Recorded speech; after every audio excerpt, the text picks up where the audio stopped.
Well folks, welcome back to the workshop. Today we have a wee Milwaukee impact driver in for repair, and the customer says this one isn't running right. The M18 FID2. Let's see what's wrong with this thing and see if we can fix it.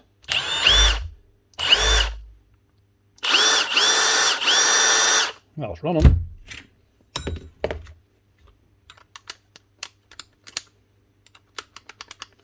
It holds the bits. So what did he leave it on for?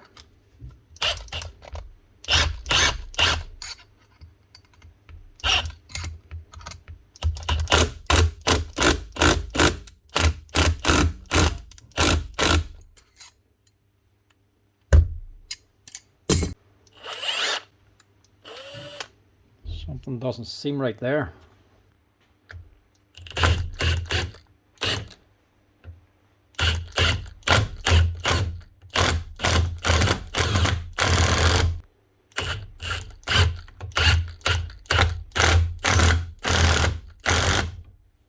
No, it's not right there. It's taking too much force to actually get it to impact. Right, so it is, well, working kind of. It's running and it's driving the head, but it's only going to impact when it's tightened up and under massive load. So under general conditions, it should be just impacting anyway when it's under a light load, instead of just trying to twist the bit around. This is just constantly trying to twist instead of impact, unless the bit is completely jammed up in the vise. It needs to be under too much load to actually impact, so there's something going on inside here in the gearbox. So we'll see if we can do anything with this. It's not a motor problem anyway, so we should be able to fix it up.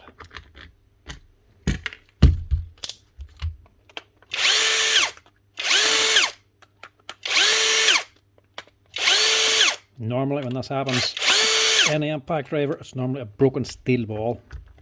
There's two steel balls that hold down the hammer under the tension of the spring. Sometimes one of them can shear off or fail. If that happens, the ball can come loose and jam up the mechanism. Generally that's what happens anyway.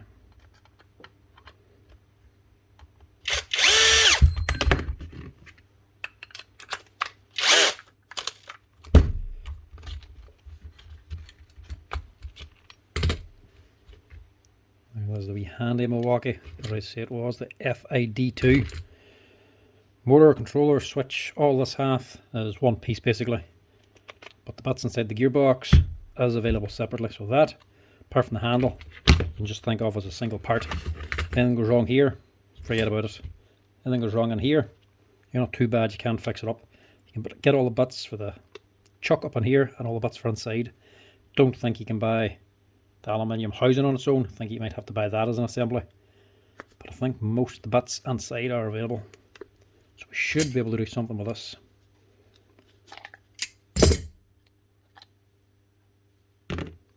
Well, depending on what's actually wrong with it. Yeah, so we should be able to fix this. Sit down inside of here. There's two steel balls, this side and this side. And this is a little bit sharp, so something's been cutting into it. And if we look down in here, where the actual anvil is, it's spinning down there, right down in the corner.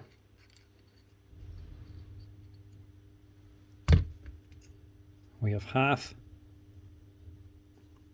of a steel ball. So there's our problem. That's broken off, sheared off or snapped off the steel ball inside of here.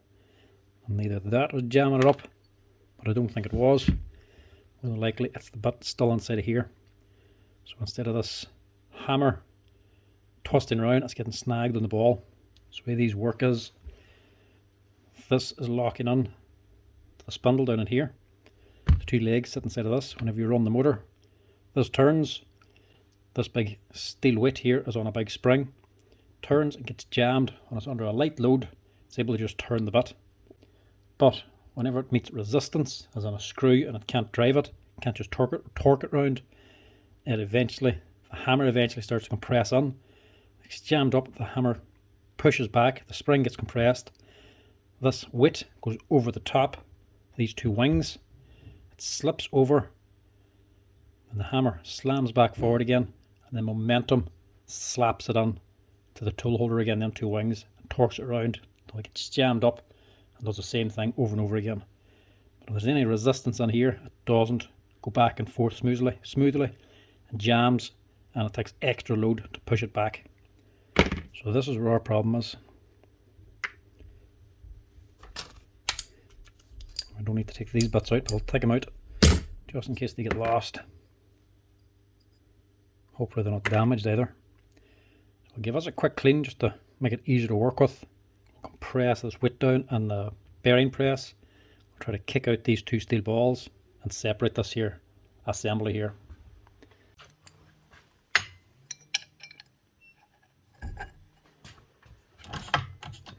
So I have to compress this spring down first.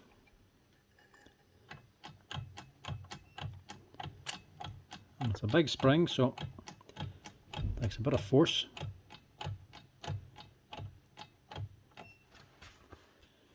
Then it's not often I say it, but you need to get your balls out.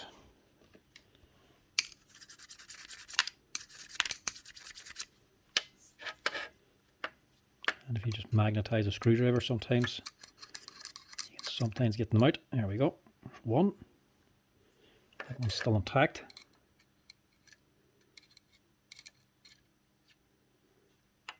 And there's the other one. That's the culprit there. Broken half. So right, that's gone. We need to get another steel ball this size. So these are 4.6.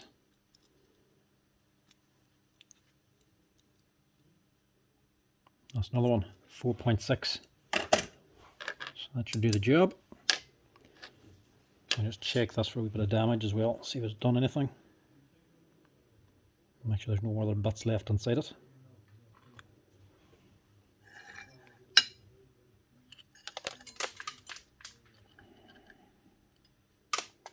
Lovely.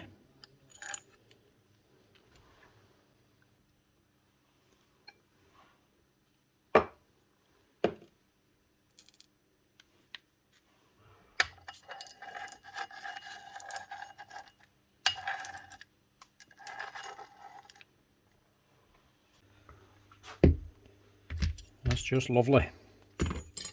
Exactly what you like to see happen. They haven't having a ball wrist, they just have loose steel balls on it. Works, but that's a basic way of doing it. But then, that is Milwaukee tools for you.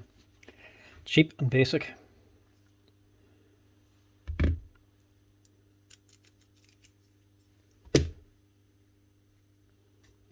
get this back in again first. There's the two for the lock. That's exactly what you want to be doing. And evening time is crawling around the floor trying to find little tiny steel balls. These are an oddball size as well. They're only 2.35 mil. So you'll have to take apart a good few bearings before you get the right size for these.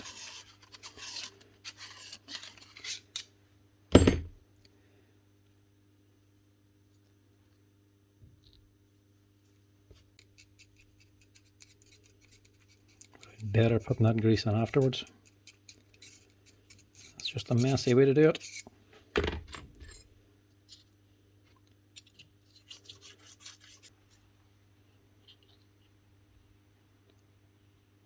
That's better. They're just sitting on the bottom. Steel washer, hold them down, and then your spring on top of it. Just gives the hammer itself something to rotate on. Make it a bit more freer. But luckily there doesn't seem to be any other damage in this.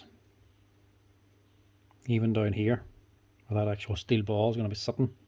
So the two steel balls, one sits here and one sits here. So whether you're going forward or reverse, the two steel balls can drop in and allow the hammer the weight to go up and down, but keeps it in one location and locked onto the shaft. That's how it's able to move, rotate, but still be driven by it.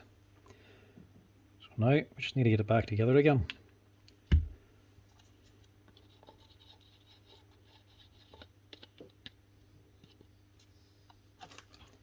So back over to the bearing press. If you are putting one of these up, just remember with them steel balls and here, make sure they don't drop out like I just let them do. And also when you're putting it back together again, to do it upside down until you have it all ready. Just get these two tracks in position to where these two balls are going to be dropping on. You don't want the gap in between the two balls because they're not connected up. You don't want that sitting here because you'll not get it on. So have it sitting halfway. We'll compress this and drop these back in again. And that should get this thing up and running.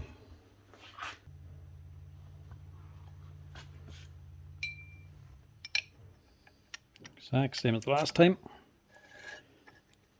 Just have something to press down the hammer, but allows you to still have access inside.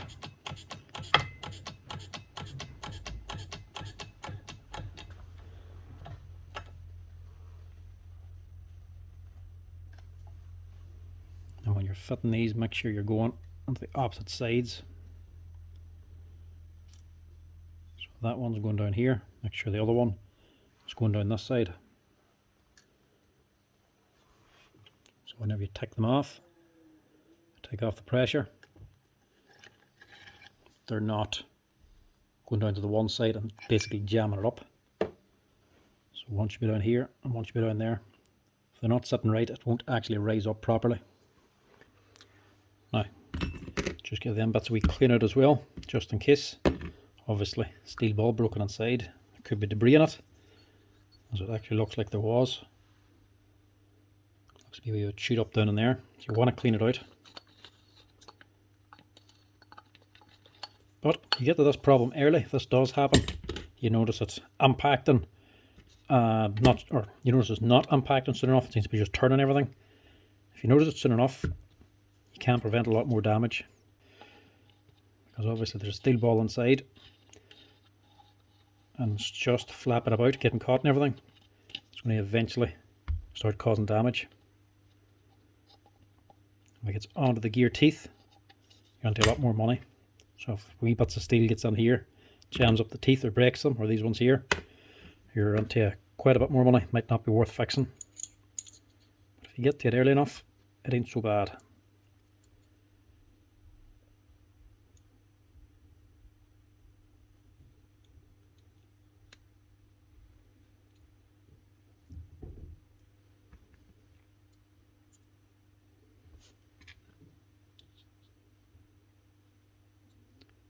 Steel gears just sit there, and then wee pins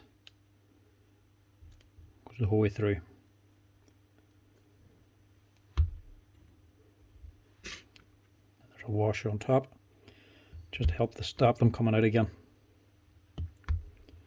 And as always, don't over grease these things either, because the back of here isn't exactly sealed.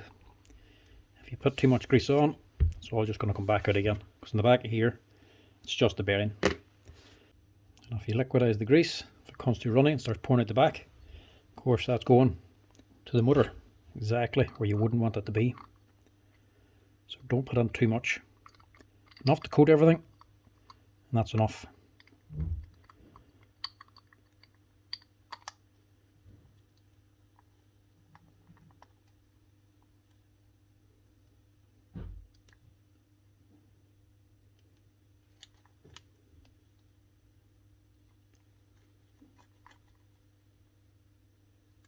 It's all the way down, actually turning.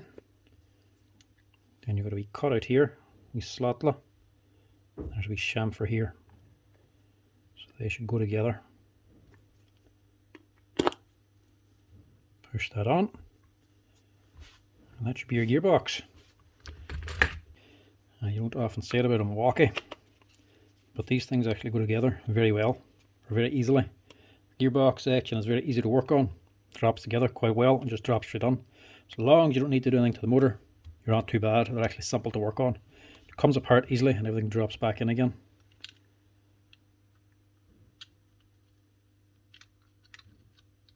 Just line up your screws, easier to take them out. I'm just being lazy here.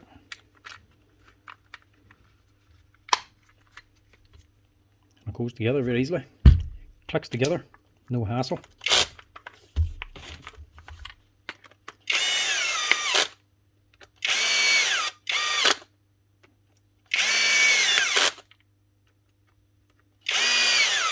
This can happen with any brand, but I would see it more often with the Milwaukee's. So what happens to you, it's not difficult to compress the spring, but apart from that, it's very easy to do, especially the actual disassembly. Steel balls you don't have to get from Milwaukee. If you have a couple of scrap bearings lying around, I always just smash them and have them sitting for spares. A box of steel balls just for wee odd jobs like this. Saves you buying on parts when it's just a single bearing you need. But that should be it. One Milwaukee M18 FID2 unpack driver. Now she should impact a lot sooner. No more just driving it.